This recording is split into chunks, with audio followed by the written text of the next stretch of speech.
Click below to watch the original Sins video.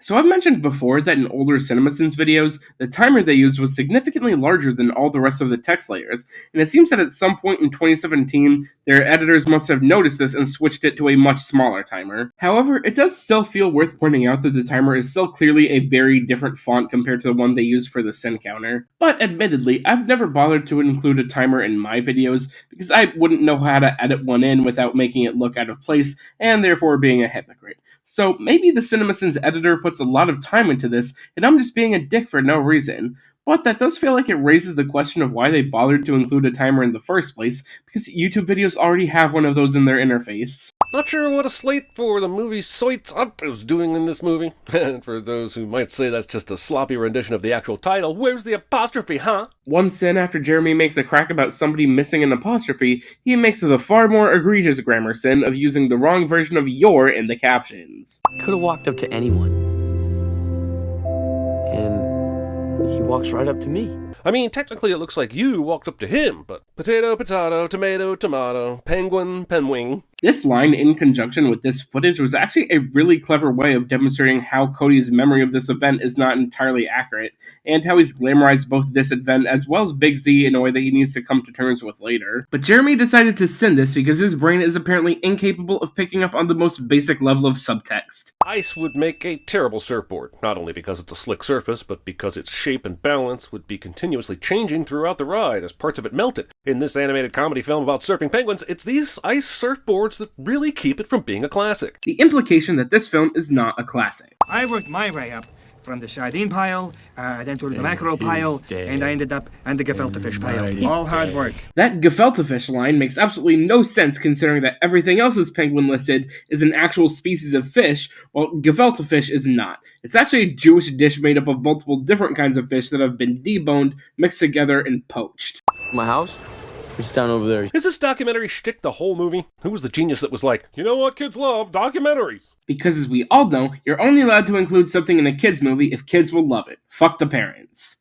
But seriously, I really think that the whole mockumentary style really does add to the movie. It makes it one of the most unique and memorable animated kids movies I've ever seen. He never really knew his father. This is what happens when you mix drama with your comedy. But instead of getting dramedy, you end up with a really awkward dead dad joke. Jeremy seems to have made a grave error as he said, really awkward dead dad joke, when what he clearly meant to say was, an absolute comedic genius dead dad joke.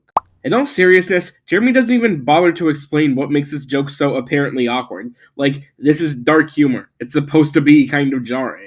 Alright, I'm not going to mention this the whole time, but since the movie set up the whole fourth wall, docufilm stuff, I have to at least ask, where are all the cameras catching this? This scene goes from this shot to this shot to this shot, and then to this shot. I'm adding 10 sins for all the future camera shenanigans. The Office justified its camera locations better than this movie. Plus, it included reaction shots from Jim. I'm gonna have to agree with this sin. As much as I love this movie and the whole mockumentary setup, it isn't exactly super consistent about how this kind of thing would realistically work. Reggie stands up and apparently shows off his otterbox, so the docu crew blurs it. But how many penguins, male and female, have we already seen completely nude by this point with no blurring necessary? Not gonna lie, seems like a double standard. So first off, penguins actually don't have any external genitalia. Both genders just have holes that they basically rub together, and those are much easier to hide without having to blur it. Also, I'm gonna have to add another sin to this video for making me do research for this sin, resulting in penguin penis now being in my search history.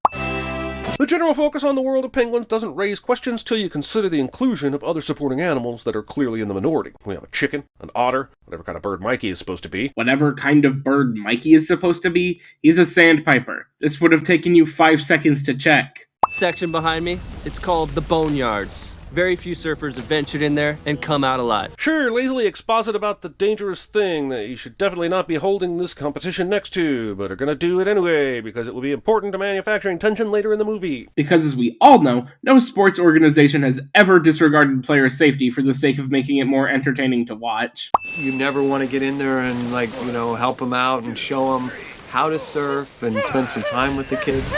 No, I don't want to do that. Tank would absolutely shred at CinemaSins. Why? Because he's being an unapologetic dick? Actually, no, never mind. You're right. That would make him good at CinemaSins. Coming up after the break. Penguin dodgeball. Movie never delivers on Penguin Dodgeball, which would have been 1,000% more interesting than whatever this movie is doing. How absolutely dare you? Unblurred sea otter nudity. It feels worth mentioning that many animals, including otters, actually have retractable genitalia because they're so much more closer to the ground than humans are, and dragging their meat around would hurt them. So Reggie easily could have just had it extended in the other scene because he was in a tub, and has it retracted whenever he goes out in public. Wow, I don't think anyone had telescoping otter penises on their CinemaSins bingo card for today. Don't you ever do anything like that in the contest, all right? But why would he ever be chasing a whale during a surfing contest? This is like telling me not to watch a human centipede movie. He couldn't force feed me that shit. Well, this sin certainly hasn't aged well, considering that about 2 years after Jeremy released this video, he ended up doing a video about human centipede. Also, using both human centipede and force feed me that shit in the same sentence made me vomit in my mouth. You know, based on that last sin, alongside all the discussion of penguin and otter penises, this might end up being one of the more R-rated videos I've made. That's Big Z's shrine. Remember? Yeah, no, not really. Don't worry, now that the movie needs some more exposition, it will remember it's a documentary. Jeremy says this as if the mockumentary style somehow doesn't completely justify doing exposition like this in a natural way. What do you guys think about Cody going into a contest and possibly winning? Someone help me understand the timeline here. So the documentary crew randomly went to Shiverpool and just recorded interviews with this unknown surfer and family and covered what they thought about him being in a contest. Then, when a scout just happened to visit, the documentary crew shot him not doing well and got on the whale, headed back without a second thought about Cody, at which point Cody then chased down the whale and just happened to now find himself in a situation where all the interview footage previously recorded from home now fits into his story perfectly. Well, that's convenient. Or bullshit. Yeah, probably bullshit.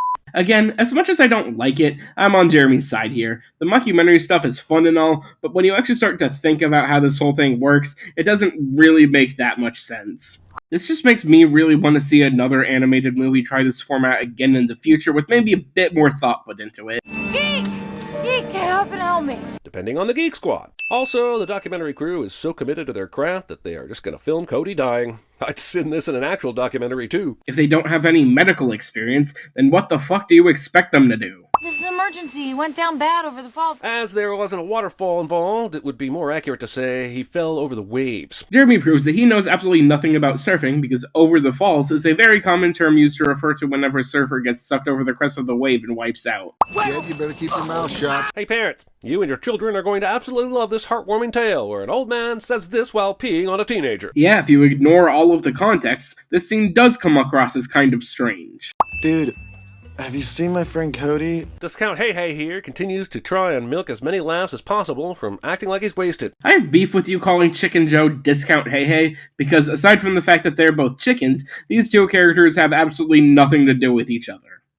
Also, this movie came out 9 years before Moana. Yeah, so I woke up this morning, I didn't know where I was, and it's never, a good place to be when you wake up, If the kids get this reference, their parents have failed them. If the kids don't get this reference, then the movie has failed them. Again, I don't get why Jeremy thinks that kids' movies sneaking in jokes for the adults is some kind of a failing on the movie's part. He sins this a lot, and I have no idea why. A winner is somebody who doesn't knock me off my surfboard. A winner is someone who wins. They enter a competitive agreement and come out in first. But sure, documentary, spend the next 5 minutes using the definition of winner as some sort of treatise on human nature. That's exactly what I was hoping for when I bought my ticket to the Surfing Penguin movie. That sounds like the kind of thing a loser would say.